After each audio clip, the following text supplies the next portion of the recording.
Why am I an agnostic? Robert Ingersoll. With thoughts beyond the reaches of our souls. The same rules or laws of probability must govern in religious questions as in others. There is no subject, and can be none, concerning which any human being is under any obligation to believe without evidence. Neither is there any intelligent being who can, by any possibility, be flattered by the exercise of ignorant credulity. The man who, without prejudice, reads and understands the Old and New Testaments will cease to be an Orthodox Christian.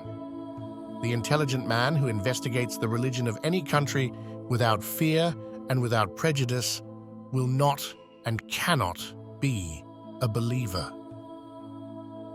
Most people, after arriving at the conclusion that Jehovah is not God, that the Bible is not an inspired book, and that the Christian religion, like other religions, is the creation of man, usually say, there must be a supreme being, but Jehovah is not his name, and the Bible is not his word.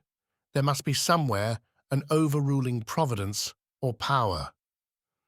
This position is just as untenable as the other. He who cannot harmonize the cruelties of the Bible with the goodness of Jehovah cannot harmonize the cruelties of nature with the goodness and wisdom of a supposed deity. He will find it impossible to account for pestilence and famine, for earthquake and storm, for slavery, for the triumph of the strong over the weak, for the countless victories of injustice. He will find it impossible to account for martyrs, for the burning of the good, the noble, the loving, by the ignorant, the malicious, and the infamous. How can the deist satisfactorily account for the sufferings of women and children? In what way will he justify religious persecution, the flame and sword of religious hatred? Why did his God sit idly on his throne and allow his enemies to wet their swords in the blood of his friends? Why did he not answer the prayers of the imprisoned, of the helpless? And when he heard the lash upon the naked back of the slave, why did he not also hear the prayer of the slave? And when children were sold from the breasts of mothers, why was he deaf to the mother's cry? It seems to me that the man who knows the limitations of the mind, who gives the proper value to human testimony, is necessarily an agnostic. He gives up the hope of ascertaining first or final causes, of comprehending the supernatural, or of conceiving of an infinite personality. From out the words creator, preserver, and providence, all meaning falls. The mind of man pursues the path of least resistance, and the conclusions arrived at by the individual depend upon the nature and structure of his mind, on his experience, on hereditary drifts and tendencies, and on the countless things that constitute the difference in minds.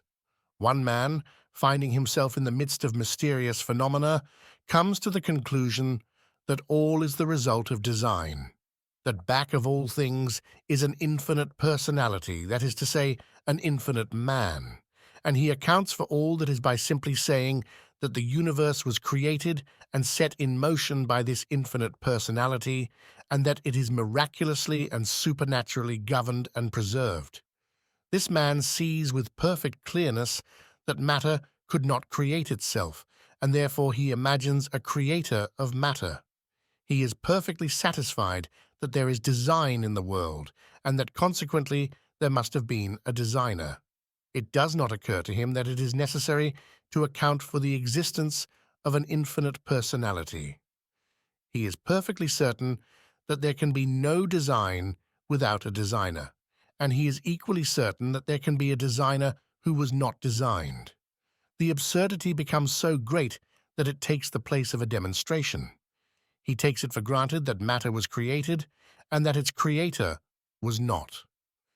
He assumes that a creator existed from eternity without cause and created what is called matter out of nothing, or, whereas there was nothing, this creator made the something that we call substance. Is it possible for the human mind to conceive of an infinite personality? Can it imagine a beginningless being, infinitely powerful and intelligent? If such a being existed, then there must have been an eternity during which nothing did exist except this being. Because if the universe was created, there must have been a time when it was not, and back of that, there must have been an eternity during which nothing but an infinite personality existed. Is it possible to imagine an infinite intelligence dwelling for an eternity in infinite nothing? How could such a being be intelligent? What was there to be intelligent about? There was but one thing to know, namely, that there was nothing except this being. How could such a being be powerful? There was nothing to exercise force upon. There was nothing in the universe to suggest an idea. Relations could not exist, except the relation between infinite intelligence and infinite nothing. The next great difficulty is the act of creation. My mind is so that I cannot conceive of something being created out of nothing. Neither can I conceive of anything being created without a cause. Let me go one step further. It is just as difficult to imagine something being created with as without a cause. To postulate a cause does not in the least lessen the difficulty. In spite of all, this lever remains without a fulcrum. We cannot conceive of the destruction of substance. The stone can be crushed to powder, and the powder can be ground to such a fineness that the atoms can only be distinguished by the most powerful microscope, and we can then imagine these atoms being divided and subdivided again and again and again. But it is impossible for us to conceive of the annihilation of the least possible imaginable fragment of the least atom of which we can think. Consequently, the mind can imagine neither creation nor destruction. From this point, it is very easy to reach the generalization that the indestructible could not have been created. These questions, however, will be answered by each individual according to the structure of his mind, according to his experience, according to his habits of thought, and according to his intelligence or his ignorance, his prejudice or his genius. Probably a very large majority of mankind believe in the existence of supernatural beings, and a majority of what are known as the civilized nations in an infinite personality. In the realm of thought, majorities do not determine. Each brain is a kingdom, each mind is a sovereign. The universality of a belief does not even tend to prove its truth. A large majority of mankind have believed in what is known as God, and an equally large majority have as implicitly believed in what is known as the devil. These beings have been inferred from phenomena. They were produced for the most part by ignorance, by fear, and by selfishness. Man in all ages has endeavored to account for the mysteries of life and death, of substance, of force, for the ebb and flow of things, for earth and star. The savage, dwelling in his cave, subsisting on roots and reptiles, or on beasts that could be slain with club and stone, surrounded by countless objects of terror, standing by rivers, so far as he knew, without source or end, by seas with but one shore, the prey of beasts mightier than himself, of diseases strange and fierce, trembling at the voice of thunder, blinded by the lightning, feeling the earth shake beneath him, seeing the sky lurid with the volcano's glare, fell prostrate and begged for the protection of the unknown. In the long night of savagery, in the midst of pestilence and famine, through the long and dreary winters, crouched in dens of darkness, the seeds of superstition were sown in the brain of man.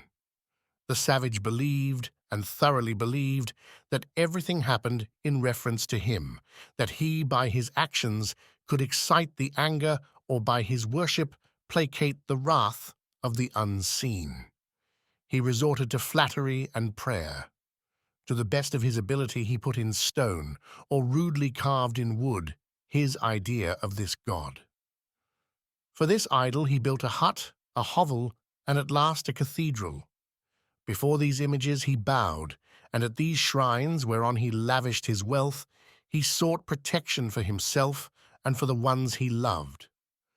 The few took advantage of the ignorant many. They pretended to have received messages from the unknown. They stood between the helpless multitude and the gods. They were the carriers of flags of truce. At the court of heaven they presented the cause of man, and upon the labor of the deceived they lived. The Christian of today wonders at the savage who bowed before his idol, and yet it must be confessed that the God of stone answered prayer and protected his worshippers precisely as the Christian's God answers prayer and protects his worshippers today. My mind is so that it is forced to the conclusion that substance is eternal, that the universe was without beginning and will be without end, that it is the one eternal existence, that relations are transient and evanescent, that organisms are produced and vanish, that forms change, but that the substance of things is from eternity to eternity. It may be that planets are born and die, that constellations will fade from the infinite spaces, that countless suns will be quenched, but the substance will remain. The questions of origin and destiny seem to be beyond the powers of the human mind. Heredity is on the side of superstition. All our ignorance pleads for the old. In most men, there is a feeling that their ancestors were exceedingly good and brave and wise, and that in all things pertaining to religion their conclusions should be followed. They believe that their fathers and mothers were of the best, and that that which satisfied them should satisfy their children. With a feeling of reverence, they say that the religion of their mother is good enough and pure enough and reasonable enough for them. In this way, the love of parents and the reverence for ancestors have unconsciously bribed the reason and put out, or rendered exceedingly dim, the eyes of the mind. There is a kind of longing in the heart of the old to live and die where their parents lived and died, a tendency to go back to the homes of their youth. Around the old oak of manhood grow and cling these vines. Yet it will hardly do to say that the religion of my mother is good enough for me, any more than to say the geology or the astronomy or the philosophy of my mother is good enough for me. Every human being is entitled to the best he can obtain. And if there has been the slightest improvement on the religion of the mother, the son is entitled to that improvement, and he should not deprive himself of that advantage by the mistaken idea that he owes it to his mother to perpetuate, in a reverential way, her ignorant mistakes. If we are to follow the religion of our fathers and mothers should have followed the religion of theirs. Had this been done, there could have been no improvement in the world of thought. The first religion would have been the last, and the child would have died as ignorant as the mother. Progress would have been impossible, and on the graves of ancestors would have been sacrificed the intelligence of mankind. We know, too, that there has been the religion of the tribe, of the community, and of the nation, and that there has been a feeling that it was the duty of every member of the tribe or community and of every citizen of the nation to insist upon it that the religion of that tribe, of that community, of that nation was better than that of any other. We know that all the prejudices against other religions and all the egotism of nation and tribe were in favor of the local superstition. Each citizen was patriotic enough to denounce the religions of other nations and to stand firmly by his own. And there is this peculiarity about man. He can see the absurdities of other religions while blinded to those of his own. The Christian can see clearly enough that Mohammed was an impostor. He is sure of it because the people of Mecca who were acquainted with him declared that he was no prophet, and this declaration is received by Christians as a demonstration that Mohammed was not inspired. Yet these same Christians admit that the people of Jerusalem who were acquainted with Christ rejected him, and this rejection they take as proof positive that Christ was the Son of God. The average man adopts the religion of his country, or rather, the religion of his country adopts him. He is dominated by the egotism of race, the arrogance of nation, and the prejudice called patriotism. He does not reason, he feels. He does not investigate, he believes. To him the religions of other nations are absurd and infamous, and their gods monsters of ignorance and cruelty. In every country, this average man is taught first that there is a supreme being. Second, that he has made known his will. Third, that he will reward the true believer. Fourth, that he will punish the unbeliever, the scoffer, and the blasphemer. Fifth, that certain ceremonies are pleasing to this God. Sixth, that he has established a church. And seventh, that priests are his representatives on earth. And the average man has no difficulty in determining that the God of his nation is the true God, that the will of this true God is contained in the sacred scriptures of his nation, that he is one of the true believers, and that the people of other nations, that is, believing other religions, are scoffers, that the only true church is the one to which he belongs, and that the priests of his country are the only ones who have had or ever will have the slightest influence with this true God. All these absurdities to the average man seem self-evident propositions, and so he holds all other creeds in scorn and congratulates himself that he is a favorite of the one true God. If the average Christian had been born in Turkey, he would have been a Mohammedan, and if the average Mohammedan had been born in New England and educated at Andover, he would have regarded the damnation of the heathen as the tidings of great joy.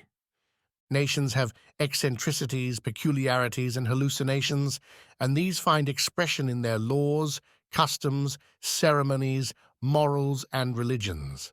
And these are in great part determined by soil, climate, and the countless circumstances that mold and dominate the lives and habits of insects, individuals, and nations. The average man believes implicitly in the religion of his country because he knows nothing of any other and has no desire to know. It fits him because he has been deformed to fit it, and he regards this fact of fit as an evidence of its inspired truth. Has a man the right to examine, to investigate the religion of his own country, the religion of his father and mother? Christians admit that the citizens of all countries not Christian have not only this right, but that it is their solemn duty. Thousands of missionaries are sent to heathen countries to persuade the believers in other religions not only to examine their superstitions, but to renounce them and to adopt those of the missionaries. It is the duty of a heathen to disregard the religion of his country and to hold in contempt the creed of his father and of his mother. If the citizens of heathen nations have the right to examine the foundations of their religion, it would seem that the citizens of Christian nations have the same right. Christians, however, go further than this. They say to the heathen, "You must examine your religion, and not only so, but you must reject it. And unless you do reject it, and, in addition to such rejection, adopt ours, you will be eternally damned." Then these same Christians say to the inhabitants of a Christian country, "You must not examine, you must not investigate. But whether you examine or not, you must believe, or you will be eternally damned." If there be one true religion, how is it possible to ascertain which of all the religions the true one is? There is but one way. We must impartially examine the claims of all. The right to examine involves the necessity to accept or reject. Understand me, not the right to accept or reject, but the necessity. From this conclusion, there is no possible escape. If, then, we have the right to examine, we have the right to tell the conclusion reached. Christians have examined other religions somewhat, and they have expressed their opinion with the utmost freedom. That is to say, they have denounced them all as false and fraudulent, have called their gods idols and myths, and their priests impostors. The Christian does not deem it worthwhile to read the Koran. Probably not one Christian in 1,000 ever saw a copy of that book, And yet all Christians are perfectly satisfied that the Quran is the work of an impostor. No Presbyterian thinks it is worth his while to examine the religious systems of India. He knows that the Brahmins are mistaken and that all their miracles are falsehoods. No Methodist cares to read the life of Buddha, and no Baptist will waste his time studying the ethics of Confucius. Christians of every sort and kind take it for granted that there is only one true religion, and that all except Christianity are absolutely without foundation. The Christian world believes that all the prayers of India are unanswered, that all the sacrifices upon the countless altars of Egypt, of Greece, and of Rome were without effect. They believe that all these mighty nations worshipped their gods in vain, that their priests were deceivers or deceived, that their ceremonies were wicked or meaningless, that their temples were built by ignorance and fraud, and that no god heard their songs of praise, their cries of despair, their words of thankfulness, that on account of their religion no pestilence was stayed, that the earthquake and volcano, the flood and storm went on their ways of death, while the real God looked on and laughed at their calamities and mocked at their fears. We find now that the prosperity of nations has depended not upon their religion, not upon the goodness or providence of some god, but on soil and climate and commerce, upon the ingenuity, industry, and courage of the people, upon the development of the mind, on the spread of education, on the liberty of thought and action, and that in this mighty panorama of national life, reason has built and superstition has destroyed. Being satisfied that all believe precisely as they must, and that religions have been naturally produced, I have neither praise nor blame for any man. Good men have had bad creeds, and bad men have had good ones. Some of the noblest of the human race have fought and died for the wrong. The brain of man has been the trysting place of contradictions. Passion often masters reason, and the state of man, like to a little kingdom, suffers then the nature of an insurrection. In the discussion of theological or religious questions, we have almost passed the personal phase, and we are now weighing arguments instead of exchanging epithets and curses. They who really seek for truth must be the best of friends. Each knows that his desire can never take the place of fact, and that next to finding truth, the greatest honor must be won in honest search. We see that many ships are driven in many ways by the same wind. So men, reading the same book, write many creeds and lay out many roads to heaven. To the best of my ability, I have examined the religions of many countries and the creeds of many sects. They are much alike, and the testimony by which they are substantiated is of such a character that to those who believe is promised an eternal reward. In all the sacred books there are some truths, some rays of light, some words of love and hope. The face of savagery is sometimes softened by a smile, the human triumphs, and the heart breaks into song.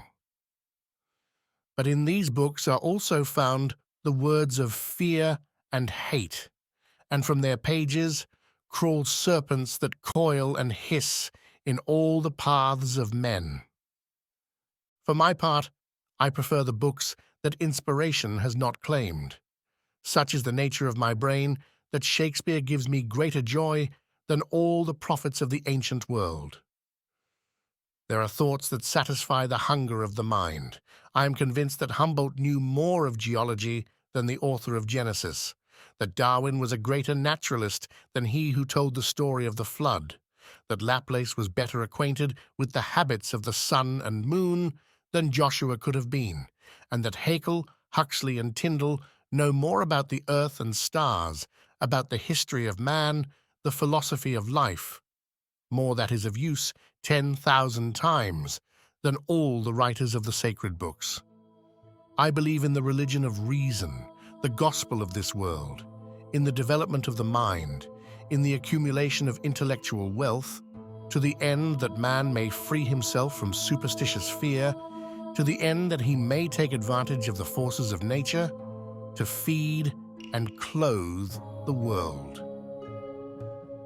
Let us be honest with ourselves in the presence of countless mysteries, standing beneath the boundless heaven, sown thick with constellations, knowing that each grain of sand, each leaf, each blade of grass asks of every mind the answerless question, knowing that the simplest thing defies solution, feeling that we deal with the superficial and the relative, and that we are forever eluded by the real, the absolute.